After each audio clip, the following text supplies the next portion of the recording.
बहुत सुन लिया एरिया 51 के बारे में। एरिया 51 में ये होता है, एरिया 51 में ये छुपाया जा रहा है, फलाना ढिमकाना। लेकिन आज हम एरिया 51 के बारे में नहीं बल्कि अमेरिका के एरिया 2 के बारे में बात करेंगे। क्यों, क्या हुआ? एरिया 2 के बारे में कभी नहीं सुना ना, तो आज सुन लो। The U.S. Navy has confirmed that UFOs are indeed real. Area 2 America की वो जगह है जहां एलियंस नंगा नाच करते हैं। सॉरी, ये ज़्यादा हो गया। एरिया 2 के बारे में आज आप ऐसी बातें जानने वाले हो जिसे जानकर आप लोगों के रोंगटे खड़े हो जाएंगे। तो इस वीडियो को शुरू करने से पहले मैं आप लोगों को ये चेतावनी दे देना चाहता हूँ कि इस वीडियो की कुछ घटनाएं आप लोगों को विचलित कर सकती हैं। तो इस वीडियो को अपने किसी बड़े के साथ देखिए, क्योंकि हमारा मकसद आपको डराना है, परेशान करना नहीं। तो भाई लोग अपने अपने फ़ोन के साथ चिपक जाओ, क्योंकि ये है फाड़ू एपिसोड।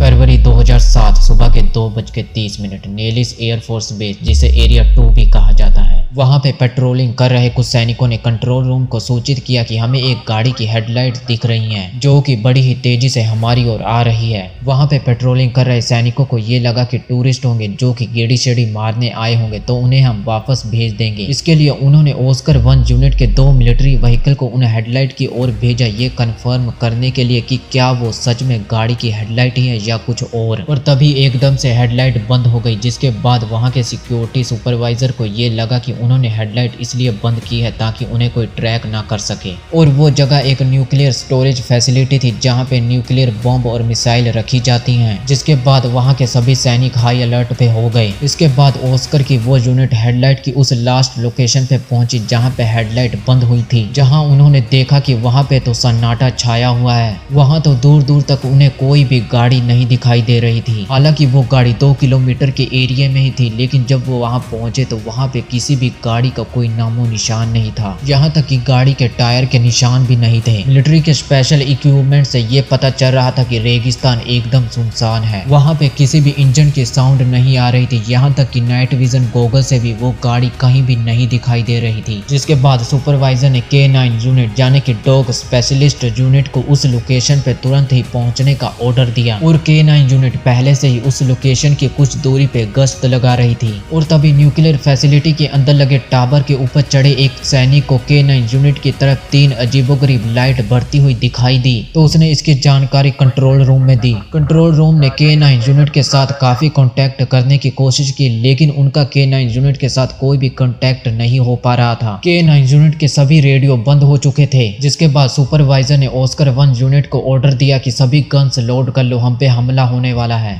पर ऑस्कर यूनिट ने कहा कि हमें तो K9 यूनिट के आसपास कोई भी नहीं दिखाई दे रहा, हम उन्हें साफ साफ देख सकते हैं। पर वहीं टावर पे चढ़ा सैनिक ये कह रहा था कि वो लाइट अब और भी ज्यादा तेजी से उनकी ओर आ रही हैं। पर ऑस्कर यूनिट को वहां पे कुछ भी नहीं दिखाई दे रहा था। वहीं पे K9 यूनिट इन सभी बातों से अनजान उस जगह पे गश्त लगा रही थी। और तभी वो लाइट K9 यूनिट के एकदम पास आ गई। एकदम पास आने के बाद वो लाइट अचानक से गायब हो गई। और तभी K9 यूनिट का रेडियो भी काम करने लग गया। और जब K9 यूनिट को ये बताया गया कि पिछले 20 मिनट से तुम्हारी टीम आउट ऑफ कांटेक्ट थी, तो वो लोग भौचक्के रह गए, क्योंकि उनके अनुसार उनकी बात कंट्रोल रूम से सिर्फ 4 मिनट पहले ही हुई थी। तो सुपरवाइजर ने चिल्लाते हुए कहा कि नहीं, तुम पिछले 20 मिनट से आउट ऑफ कांटेक्ट थे। लेकिन K9 यूनिट के सभी सैनिक 4 मिनट पे ही अड़े रहे कि हमारी रेडियो पे आखिरी बार बात सिर्फ 4 मिनट पहले ही हुई थी। इससे ऐसा नहीं लगता कि जैसे उन लाइट ने इन्हें 16 मिनट का टाइम ट्रेवल करा दिया हो। और उस दिन के बाद से ही एरिया 2 में और भी ज्यादा अजीबोगरीब घटनाएं होने लगी।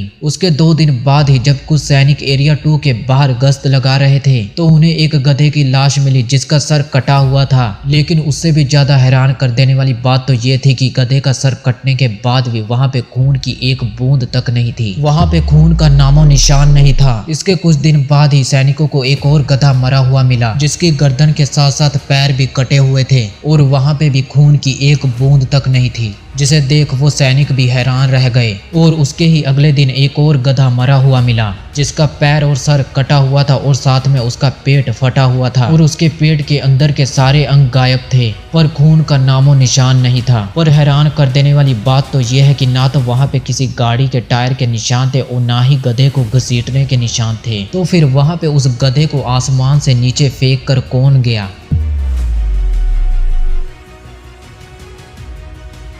और अगले 6 महीने तक ऐसी ही घटनाएं होती रही, जिसके बाद सुपरवाइजर ने सैनिकों की एक स्पेशल ट्रेनिंग शुरू करवाई। जब ट्रेनिंग चल रही थी तो पहाड़ पे चढ़े सैनिकों ने यह रिपोर्ट किया कि ट्रेनिंग की लोकेशन से 100 मीटर की दूरी पे 2 अज्ञात प्राणी पेट के बल लेटे हुए हैं। पर दूसरे सैनिकों को ये लगा कि ये ट्रेनिंग का ही हिस्सा है, तो उन्होंने ज्यादा गौर नहीं किया। और तभी सुपरवाइजर भागता भागता कंट्रोल रूम की तरफ आता है और सभी को ऑर्डर देता है कि सभी अपनी गन्स लोड कर लो, क्योंकि ट्रेनिंग उस तरफ नहीं चल रही थी, वो हमारे लोग नहीं है, वो कोई और ही है।